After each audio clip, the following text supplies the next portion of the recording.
Selanjutnya kita akan mencoba mencari sifat dari estimator Kaplan-Meier atau product limit estimator.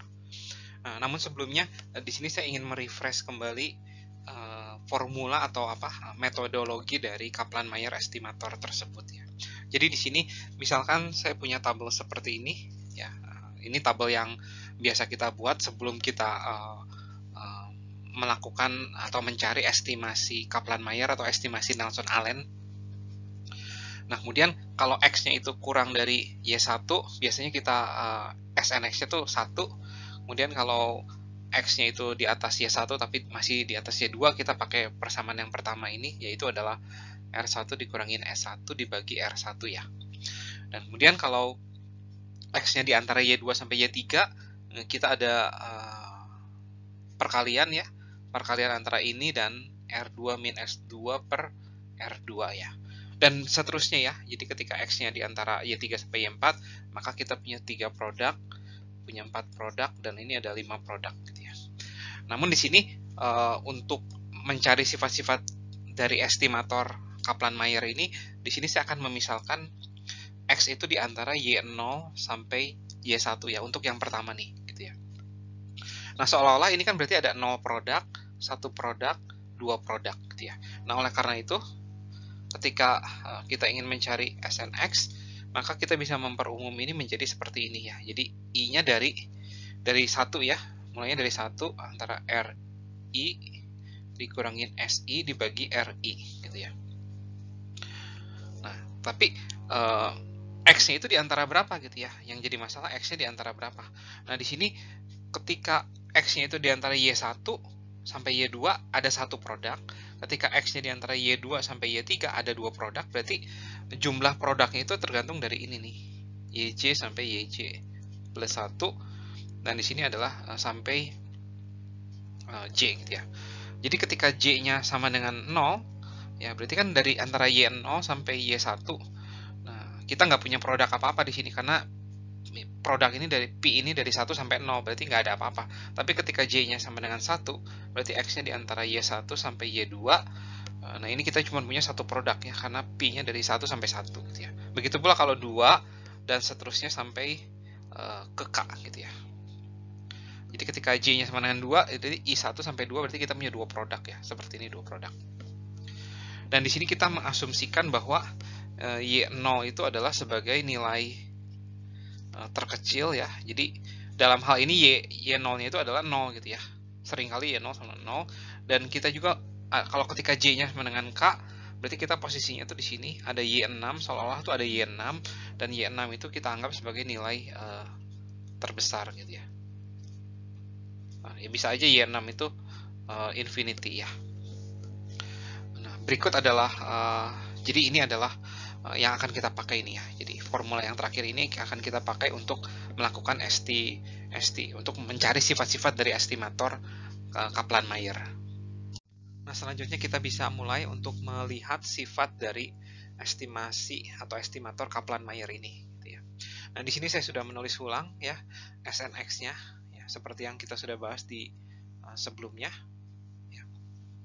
Nah, sekarang kita akan sebelum kita mencari ekspektasi dari SNX, saya ingin mencari tahu dulu ekspektasi dari setiap sukunya gitu ya, yaitu setiap sukunya itu adalah ekspektasi dari RI dikurangi SI dibagi RI. Nah, dalam hal ini si SI-nya itu adalah random variable ya, yang akan kita notasikan dengan S besar I gitu ya. Jadi S besar I itu adalah random variable yang menyatakan banyaknya yang meninggal di waktu YJ ya, atau di waktu YI dalam hal ini ya, di waktu YI. Nah, berarti karena RI dan RI-nya itu konstan, berarti kita bisa keluarkan ekspektasi dari S besar I dibagi RI. Ya. Nah, ini ada RI dikurangin, saya kasih bracket. Nah, SI itu adalah random variable berdistribusi binomial, tentu saja, dengan parameternya itu adalah M dan Q. M-nya itu dalam hal ini, M-nya itu adalah resetnya, yaitu RI ya. Dan Q-nya adalah peluang dia meninggal di YI gitu ya. Peluang dia meninggal di YI itu adalah tentunya dia harus hidup dulu sampai usia YI-1 ya. Oleh karena itu peluang dia meninggalnya adalah S YI-1 dikurangi S YI dibagi S YI min 1. Nah, ini adalah peluang dia meninggal di YI. Nah, kesemuanya ini dibagi dengan RI. Nah, di sini RI-nya bisa kita cancel, sehingga kita bisa mendapatkan bahwa ekspektasi dari RI min SI dibagi RI itu adalah, ketika saya sederhanakan ini menjadi SYI dibagi SYI min 1. Semoga cukup jelas. Nah, selanjutnya kita akan mencari ekspektasi dari SNX. Ekspektasi dari SNX itu adalah ekspektasi dari produk. Ya. Capital SI per RI. Nah, ini adalah ekspektasi dari produk. Dan kita asumsikan, ya di sini kita ada asumsi nih. Si SI itu independen, sehingga kita bisa mendapatkan bahwa ekspektasi dari produk adalah produk dari ekspektasi, ya. Sehingga kita bisa satu-satu kita buka gitu ya. Kita gunakan sifat yang di atasnya. Ya, ketika I-nya 1, berarti kita dapatkan bahwa SY1 dibagi SY0 ya. Dan seterusnya ya. Ketika I-nya J, berarti SYJ dibagi SYJ min 1. Dan di sini bisa saling mengcancel ya semuanya itu, sehingga kita mendapatkan bahwa ekspektasi dari SNX adalah SYJ dibagi SY0 ya. Dan di sini Y0 itu adalah dalam hal ini 0, ya biasa nilainya bernilai 1 sih gitu ya. Kecuali kalau ada informasi tambahan sehingga SY0 itu bukan 1 ya. Tapi biasanya 1 sih. Nah, dari sini saya mendapatkan kesimpulan bahwa ketika kan di sini kan X-nya itu di antara YJ sampai YJ plus 1 ya. Jadi ketika X-nya itu tepat sama dengan YJ, maka ini tuh adalah estimator yang tak bias gitu ya. Tapi ketika X-nya itu di antara YJ sampai YJ plus 1, ini bukan estimator yang tak bias ya. Jadi estimator yang bias ya. Jadi ada dua kasus di sini. Nah, semoga cukup jelas. Selanjutnya kita akan melihat variansi dari estimator SNX ini. Nah, sama seperti ketika kita mencari tahu ekspektasinya, nah kita ingin mencari tahu ekspektasi dari masing-masing sukunya dulu ya. Sebelum kita mencari variansi dari sebuah produk, kita mencari variasi dari setiap sukunya dulu. Lagi-lagi kita akan memanfaatkan bahwa RI dan RI ini adalah konstan ya, sehingga kita bisa mendapatkan ini adalah variansi dari SI per RI ya. Atau dengan kata lain 1 per RI kuadrat dikali variansi dari SI ya. Nah, variansi dari SI itu adalah M dikali Q dikali 1 min Q ya, karena dia kan random variable binomial ya. M-nya itu RI ya. Dan kemudian Q-nya itu tadi sudah kita bilang, yaitu adalah SYI min 1 dikurangi SD YI dibagi SD YI min 1.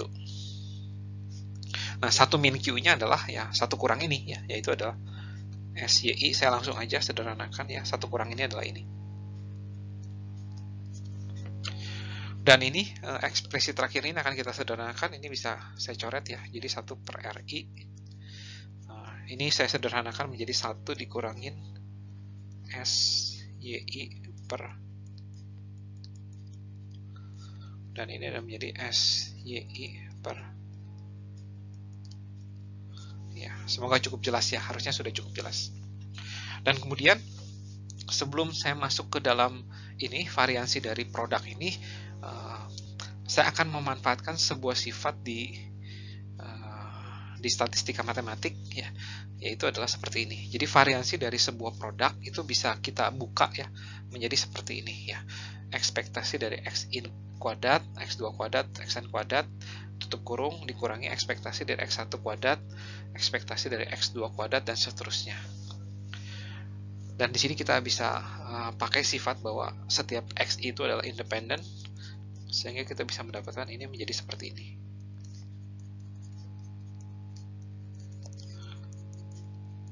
Yang satu kuadratnya di dalam, yang satu kuadratnya ada di luar ya. Dan yang ini Ya, kita bisa manfaatkan sifat ya, yaitu adalah variansi ditambah min-nya ya ini.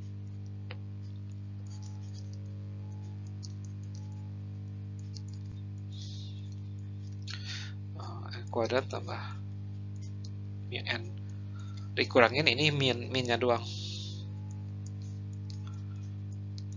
Nah, sifat yang terakhir ini akan kita pakai nih untuk membuka ini ya. Ya, semoga cukup jelas nih. Nah, sekarang kita akan buka ya.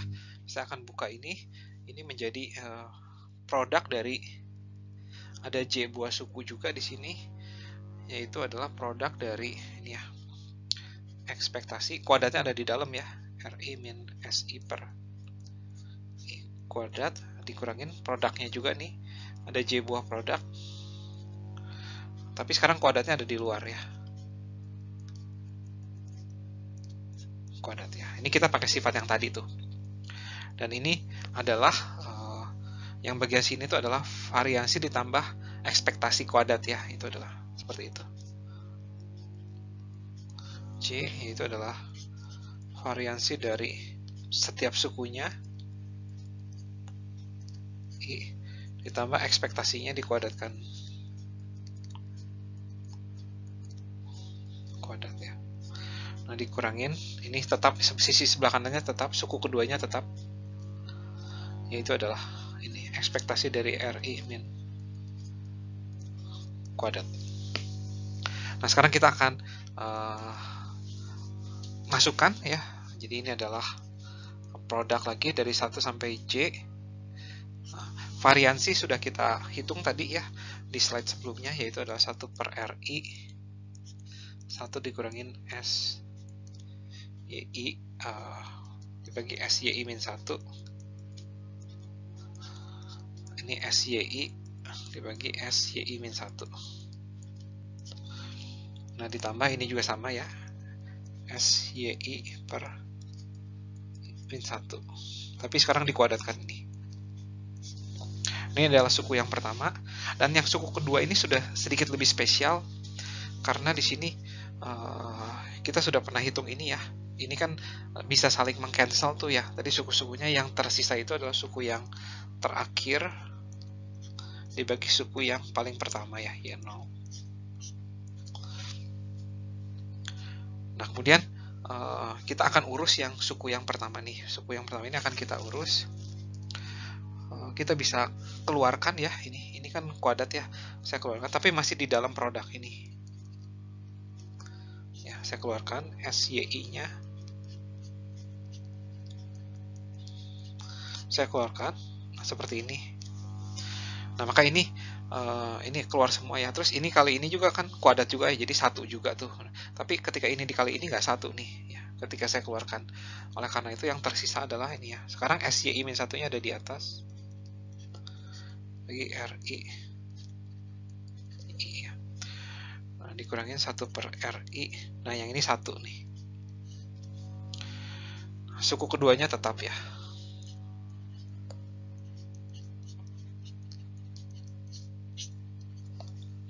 Nah, yang sebelah sini ini karena ini mirip kan seperti yang ini ya, sebenarnya mirip. Oleh karena itu bisa saya kalau kita masukkan I-nya itu akan saling mencoret juga, sehingga yang tersisa itu adalah suku yang terakhir dengan suku yang awal, dan ini kuadrat sifatnya. Dan yang tersisa adalah ini, saya butuh bracket nih, J ya. Dan ini adalah ini satunya, sekarang satunya saya taruh sini nih, yang ini nih saya taruh sini ya. Kemudian ditambah, ini saya sederhanakan, saya samakan penyebut jadi S YI min 1 bagi RI SYI ya. Dan ini sudah beres produknya, ini dikurangin 1 yang ini. Dan ini adalah estimasi dari variansi SNX, ini adalah perhitungan variansi dari SNX secara eksak ya. Dan kalau mau dihampiri tinggal kita ini ganti dengan yang distribusi empiriknya ya, semua jadi SN-nya, maka ini jadi hampirannya ya. Namun di sini ada sedikit masalah. Masalahnya itu di sini ketika kalau J-nya itu besar ya, ketika J-nya besar, perhitungan ini tuh sulit gitu ya. Oleh karena itu ada sebuah triks ya yang disebut dengan aproksimasi Greenwood. Nanti kita akan mengubah bentuk ini menjadi sebuah bentuk yang lebih sederhana yang disebut dengan Greenwood approximation. Kita akan bahas ini di video berikutnya.